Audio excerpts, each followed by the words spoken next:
Ladies and gentlemen, we're really, really fortunate today to have a really special guest on Tantrums and Tabletops. I would like to welcome to the show Brian Volk-Weiss.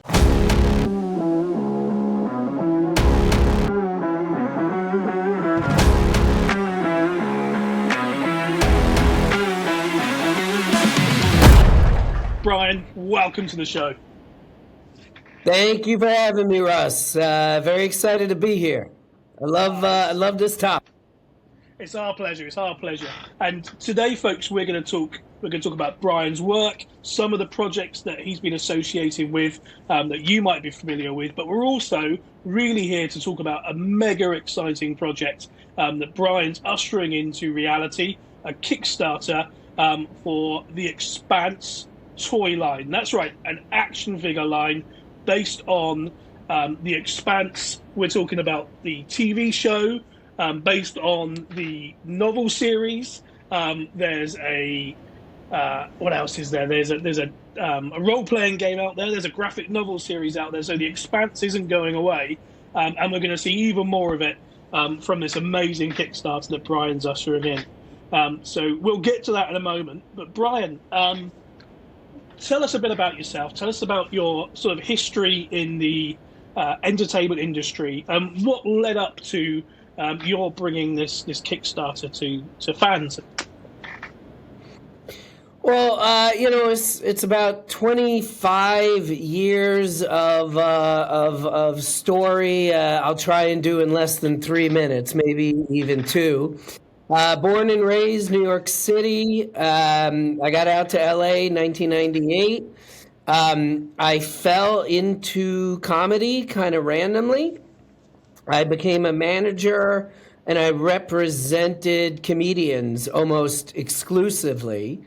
As a manager, I started producing stand-up specials for, HBO, Showtime, Comedy Central.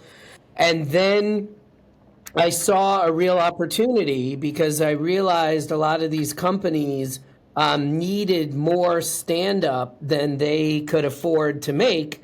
So I started financing my own stand-up specials. And, we started doing 2 a year, then 5 a year, then 10 a year, then 20 a year. And for like the last 15 years, other than obviously COVID, we do 20 to 30 specials a year, and we retain the ownership. So we built this gigantic library that now is over 2,000 stand-up specials, going back to the 1950s to 2024. And we have this, because the library became so big, we became a distributor. So that's, I guess, what I'll call Exhibit A. And then Exhibit B was a passion project of mine that I literally was trying to sell for 7 years and couldn't sell. The company that I was doing most of my stand-up business with in the mid-2010s was Netflix. And they were like, hey, we're getting into unscripted. Do you have any ideas? And I was like, hey, funny you should ask. So I pitched them the toys that made us, and they greenlit it, and it changed the entire course of my life. Because what it did was, at the time, we were only known for stand-up comedy. But Toys That Made Us got us not only into documentaries, but it got us into pop culture documentaries. So that's Exhibit B. Exhibit C, I don't know why, apparently we're in court now. I'm not sure why we're using all these exhibits. But we took that model that we used for stand-up comedy that was all about, we would retain the ownership and we would just license the specials. We started doing that with the documentaries. The first one is a show we do for Netflix called Down to Earth with Zac Efron. Then we went to a show for History Channel called The Center Seat, 55 Years of Star Trek. And it just led to one thing after another. So one day, while in the market to look for partners to keep producing original content with, I had a completely general meeting at Alcon. And the entire reason I went in for the meeting, the idea was, okay, I'll put in 50%, they put in 50%, and we'll make TV shows together. That was the reason I went in for the meeting. About halfway through the meeting, one of the guys in the room was like, hey, I know, I read online that you're a huge fan of The Expanse and that you are making toys now, because Toys That Made Us, basically over the course of the next 5 years, we went from like doing documentaries about toys to actually making toys.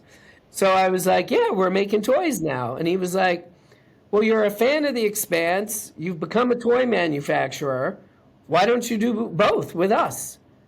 And I was like, am I dreaming? I mean, it was crazy. We got a deal done and went to work. That's how the whole thing happened. Amazing. And for your own background, for people that don't know about you, are you a toy fan? Is that what kind of ignited the Toys That Made Us? Is it all kind of cult pop culture? Because obviously there's the movies that made us as well. Yeah, so I'm definitely a toy collector. I have over 4,000 toys. For all I know, it's way over 4,000, but I know it's over 4,000. So yes, I have a 4,000 piece toy collection. The first toy that I bought knowing that I wouldn't play with it was my junior year of college. So I do have a couple of pieces from my childhood, but if you eliminate those, I've been collecting toys for about 30 years. And then I pretty much collect everything except wrestling toys. I have, I would say half my collection is probably Star Wars and Star Trek. And then next up would be Batman, then G.I. Joe. Actually, my G.I. Joe collection is much bigger than my Batman collection. But I pretty much collect everything. It's just not wrestling.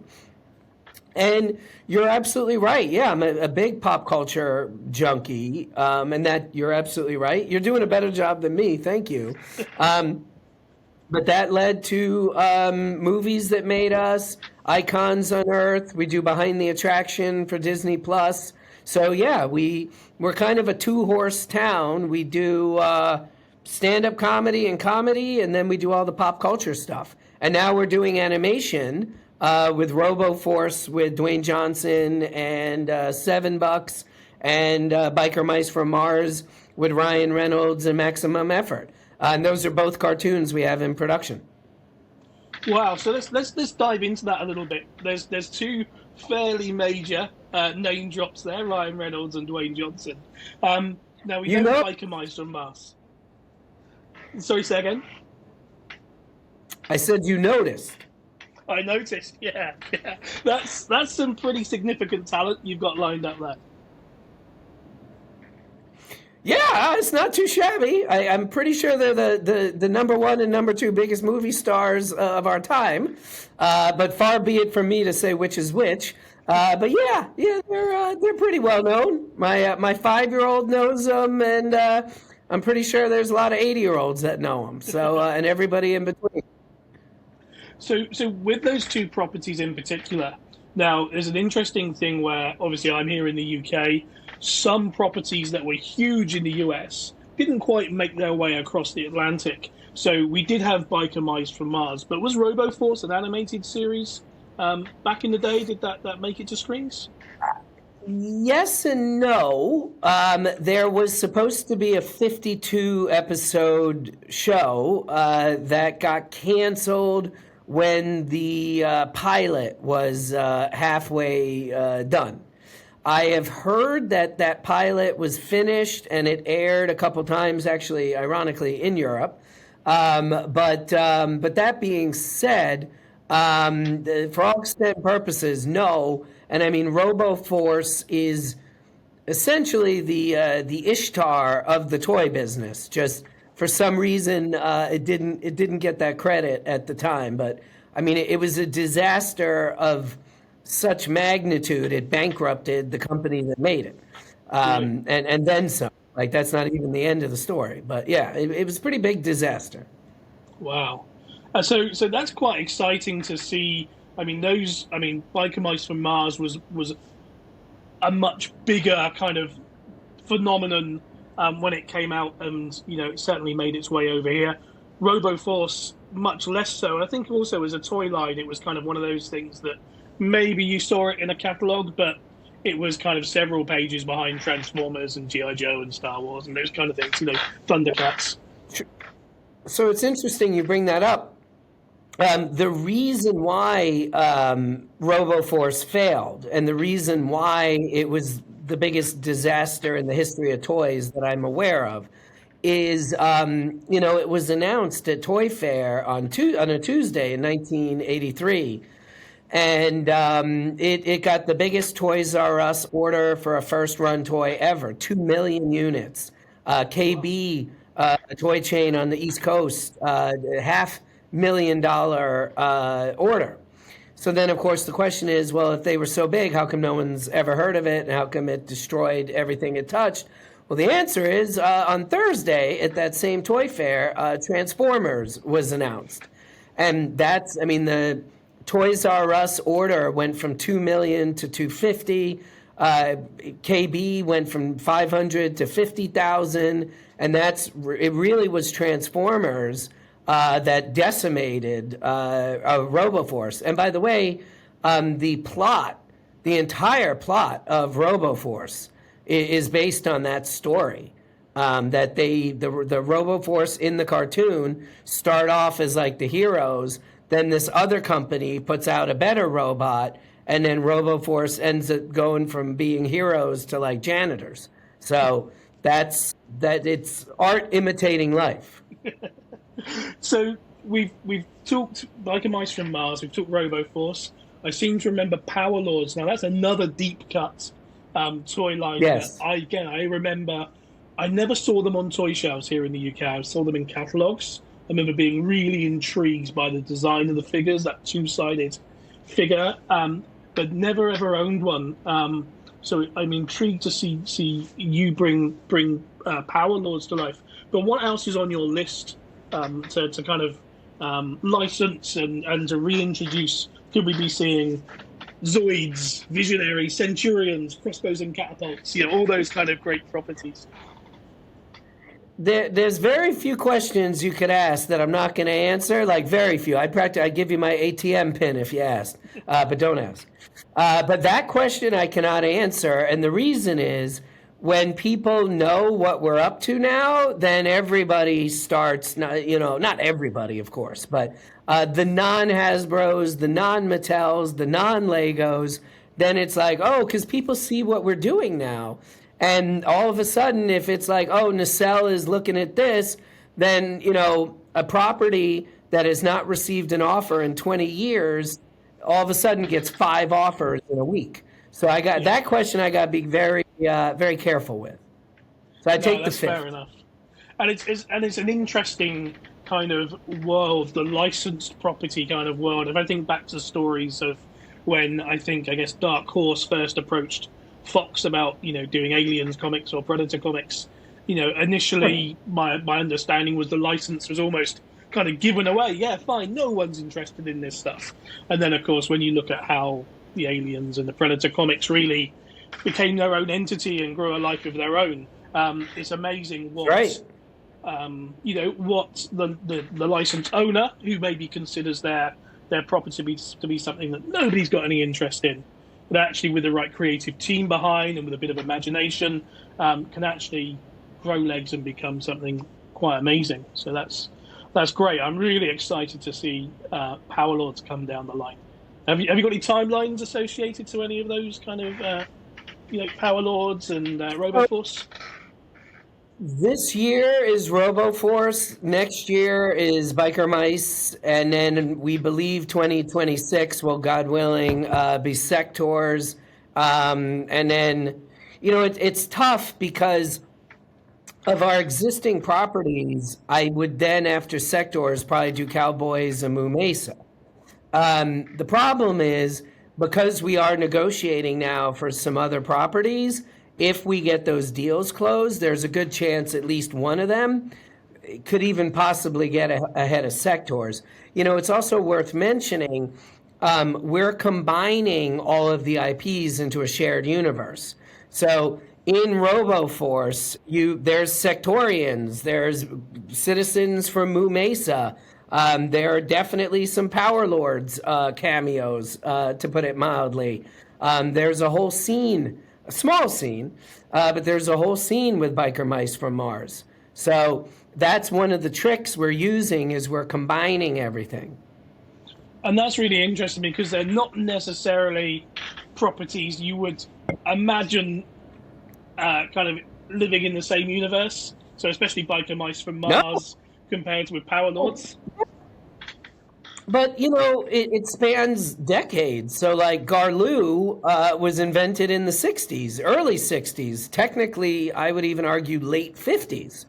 So, we're taking a property from, like, 1959 and merging it with biker mice, which is from 1993.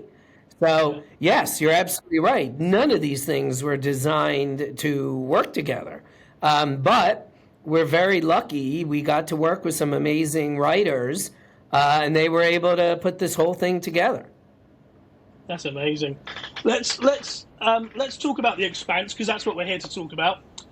So you've already mentioned you go into a meeting, you're talking about the Expanse, and then this opportunity comes up to do Expanse action figures, and your mind is blown. You're like, wow, what an amazing opportunity. What are your first thoughts as someone who is, a toy collector, who knows a great toy from a not so great toy? What are your first thoughts that come into your mind when you think about the opportunity of doing an Expanse action figure line? And how did that lead then to Kickstarter to bring that into reality? So, so it's funny. I love the Expanse. Like, I love it. I would have to guess one of the biggest Expanse collections that exists. I feel like I'm pretty sure I have one of everything that's been licensed. I have a ton of bootleg, and I also have a lot of props from the show. But I'm not whatever the Expanse version of a Trekkie is. Like, I don't do cosplay. I don't go to Expanse conventions. I love the Expanse. I've seen every episode at least twice. There's some episodes, I've probably seen 7 or 8 times. So all I had was my own opinion of what was great about the Expanse. I didn't really know what the fans all thought, the real fans. And so, my first thought, if I'm being completely honest, is, Ava Sarala is my favorite character on the show. And everything really kind of backed into her.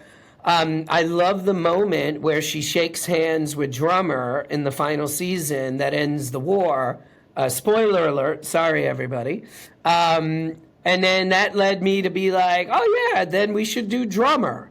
So while, of course, coordinating everything with Alcon is extremely hands-on in a great way, in a really, really great way. We just, to be completely honest with you, it was only when the Kickstarter started that I was like, oh, okay, I guess it's not just me. A lot of people like Drummer. A lot of people like Bobby. So that was that. That's how we did it. I just kind of, like, with the Bobby figure, she comes with little cucumber sandwiches because that was one of my favorite scenes in all of the Expanse, let alone Bobby's scene. So I just kind of went with stuff I knew, And the reason we went with Kickstarter, which is something we've never done before, is everybody told us that the Expanse community is very familiar with the Kickstarter process and wanted to be a part of it. So that's why we went with Kickstarter, and it's been very interesting. And it is, especially on the toy side with Kickstarter, because I think it allows you to really do something for the fans and maybe add those details in without necessarily the same considerations that someone might have when trying to put a toy on comic store shelves or toy store shelves, because of costs and considerations that maybe the average person on the street doesn't quite understand, such as the price point of something with X number of paint applications, and then however many accessories can genuinely be afforded to fit into the price point for the figure. Actually, Kickstarter gives you a lot more opportunity to do things like put a cucumber sandwich into an action figure's hand, which might be something that if it was going on the toy shelves, might fall by the wayside because of those considerations. What from your own toy fandom, what were the key kind of attributes in creating this new figure line? Did you bring from your own interest in collecting toys and figures? Yeah, so I wanted them to be big. I wanted them to be heavy. I think quality is obviously a very important thing, so you want to use the right plastics. And then, to be honest, man, it's all about the details. Like, the best toys are the toys when you open the box and there's an accessory and it says to you, holy, the people who made this, they get it. These aren't some like sluts, like just being like, oh, I got a license, we're going to make this toy and sell 1 million. Like, we did that with Biker Mice from Mars. Every single figure comes with a hot dog because they're obsessed with hot dogs. But we very deliberately kind of hid the hot dog in the packaging so that hopefully people that buy it are like, great, I got this figure. You open it and you have this emotion. I learned this from Toys That Made Us from the episode we did about Sanrio. Sanrio really tries to have these tiny little gifts in everything they do because it gives you an emotional connection to, obviously, let's be honest, a piece of painted plastic. So that's what we wanted to do. We wanted the people opening the box or going to the Kickstarter, we wanted them to see what we were doing and be like, wow, this company loves the Expanse, the detail that they're putting in, the accessories that they're putting in. And that really is what I learned. I'm a huge fan. I know it must be weird to be talking about a supposed competitor, but I do not consider them to be a competitor whatsoever. There's this great toy company called NECA.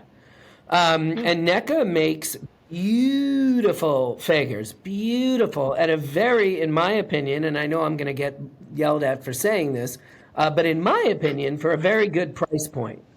And that to me they're the gold standard. Like if you look at their Battlestar Galactica line, or you look at their RoboCop line, these are $20 to $30 figures with massive amounts of detail, massive amounts of paint apps, massive amounts of accessories. And that, for me, they're really the gold standard. Like, I don't want to make $90 to $250 toys. I don't want to do that. Like, that's not me. I want to put as much of our stuff as possible into people's homes. But on the other hand, I don't want to be doing like $4 to $9 either. So NECA, to me, really has this price point with quality, and that really is what we aimed for.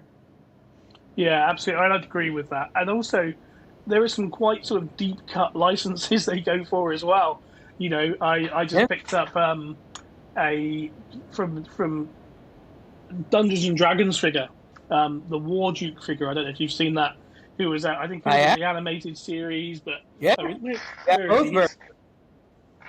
he's somewhere around here. I'll find him in a minute. So, you're absolutely right. Some really great stuff. And then I interviewed Todd McFarlane around the time when he did his Spawn Kickstarter figure, which I think still holds the record for the most successful sort of Kickstarter for an action figure there.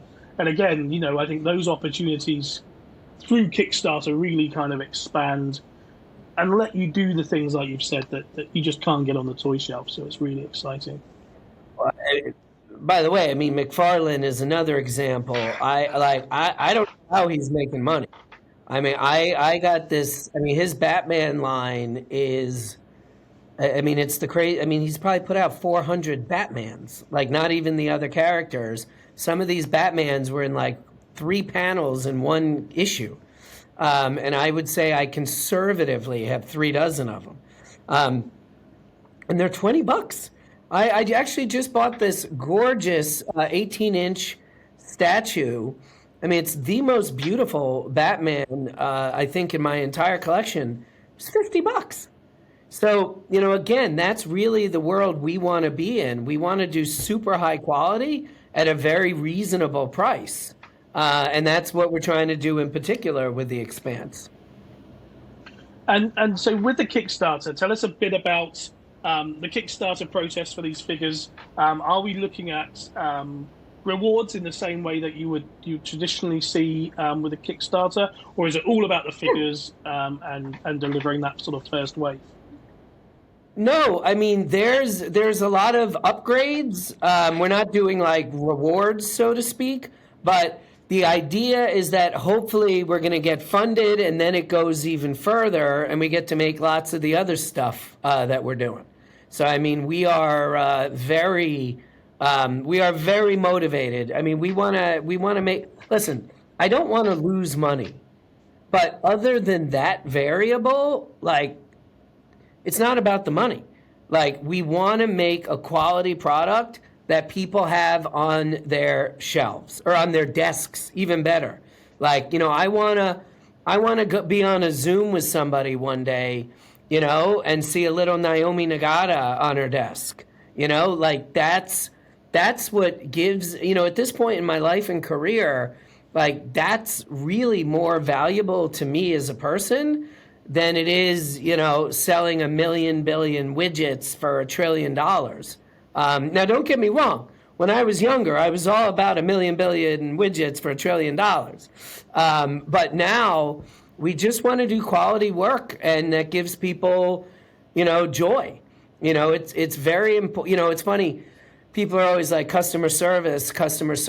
And don't get me wrong, customer service is important to us, but we don't do customer service like as a means to an end.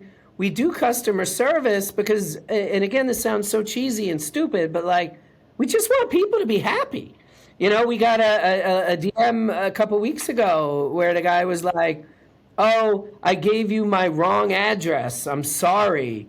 I need to order another one." We just sent him another one. Like, it's like he already bought one. I view somebody like that person as hopefully a long-term client. You hope somebody like that in 10, 20 years tells his kids, like, "Oh, Nacelle's a great company." So you give them a free figure. Like, so that's really, and if I'm coming off as some like hippie, I am the furthest thing you'll ever meet from a hippie. But especially with the Expanse, it really is about, I want these on my shelf. I have to assume other people do too. That really is the baseline. And it really gives you hope, because we're talking about a book series that became a TV show, that's a role-playing game, that's a graphic novel series as well, and then all the other licensing that exists out there. And,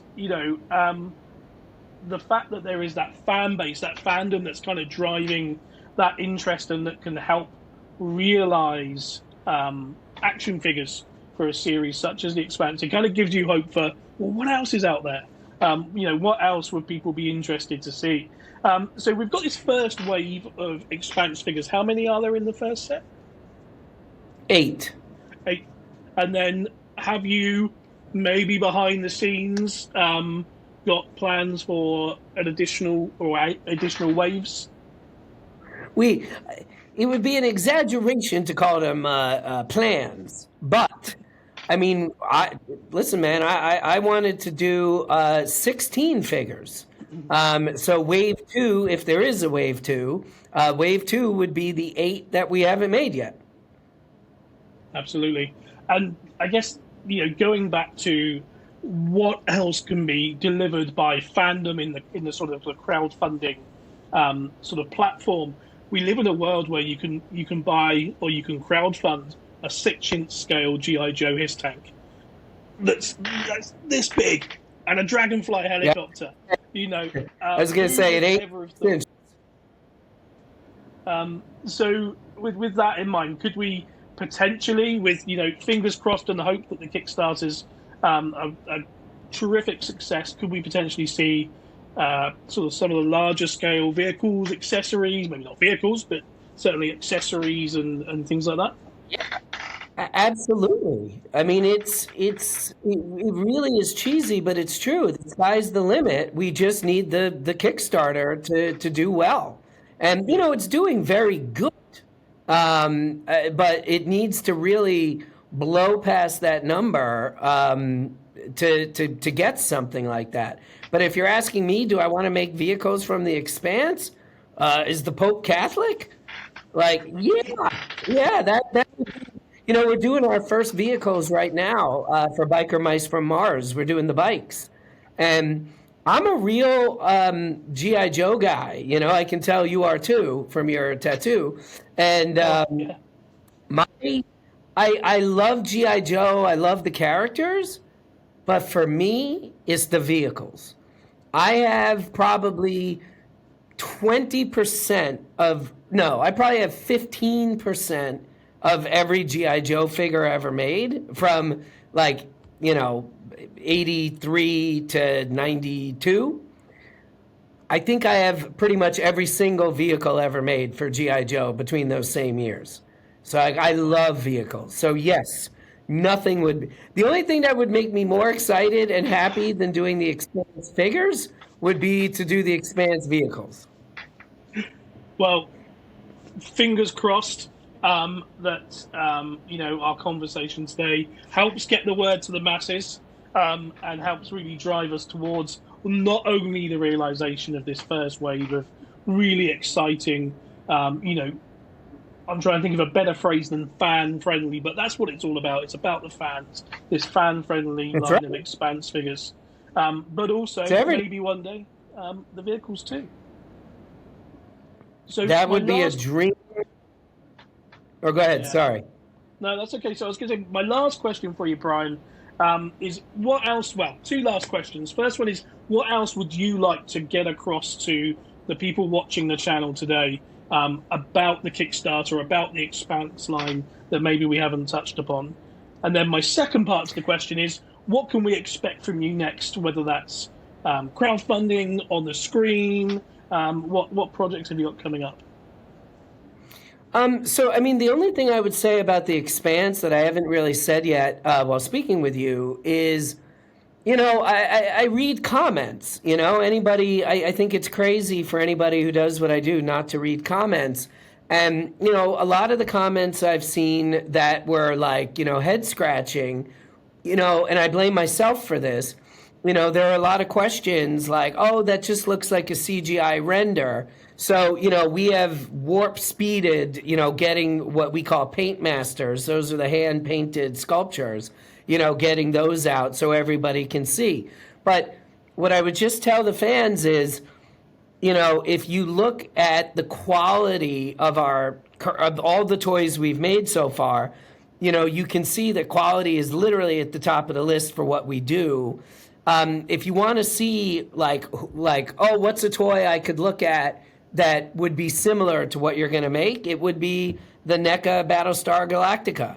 You're gonna see lines on the faces. You're gonna see painted. Every belt buckle is gonna be painted. Every clip, every gun. Well, we have some guns that have like 5 paint apps on them. So, like a gun, an inch and a half long is like 5 different colors on it. So, we're working very closely with Alcon off Life Scans. We are working with the best sculptor that we work with.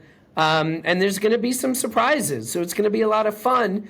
And if you're listening to this, and you're a fan of the Expanse, helping to fund this, that's what will get more. That sends a message to Alcon about maybe doing other things one day that I know the fans all want. And while I know that I am not, like I said, I'm not a cosplayer, I'm not in the deep dive Reddit subreddits of Expanse life, but I mean, I'm as big a fan as almost anybody, and we are putting that love and that fandom into the toys, and you'll feel it with every single one that you buy. So that's question one. And then question two, oh my God, tomorrow, just tomorrow, Icons Unearthed season 6 and 7 come out in the U.S. On Vice, in the U.K. on 5. But then tomorrow as well, our first comic book ever comes out, the Nacelle vs. Zero. So that's tomorrow. We're doing WonderCon at the end of the month, entirely dedicated to the Expanse. And you're the first time I'm saying this out loud, even though I'm still being a little cagey. We will have a very nice, big surprise guest that we're announcing hopefully on Thursday. Next month, we got RoboForce 1 coming out. We're doing some stuff, some announcements for Moo Mesa next month. Biker Mice Wave 2 is about to be announced. So, yeah, we got some stuff coming. Plenty going on. And is it likely we'll see more the toys that made us, the movies that made us kind of further down the line? Is that something that's on the agenda? All I can say, and please bear with me, but all I can say is stay tuned. I would tell you if it was dead, but I can't say any more than that. Well, Brian, I think on that note, folks, I can't thank Brian enough for joining us today on Tantrums and Tabletops. Please go and check out Kickstarter. The links will be somewhere down there for you to check out the Kickstarter. Take a look at these amazing figures. Like we've said, it's all about the fans with this. And, I think going back to your point, Brian, about digital renders, I think in this day and age, the digital renders are so close to what we can expect to see from action figures that I know that fans would be really thrilled and excited to support this Kickstarter and help it become a reality. So a huge thank you today for your time and thank you for joining Tantrums and Tabletops. Thank you, Russ.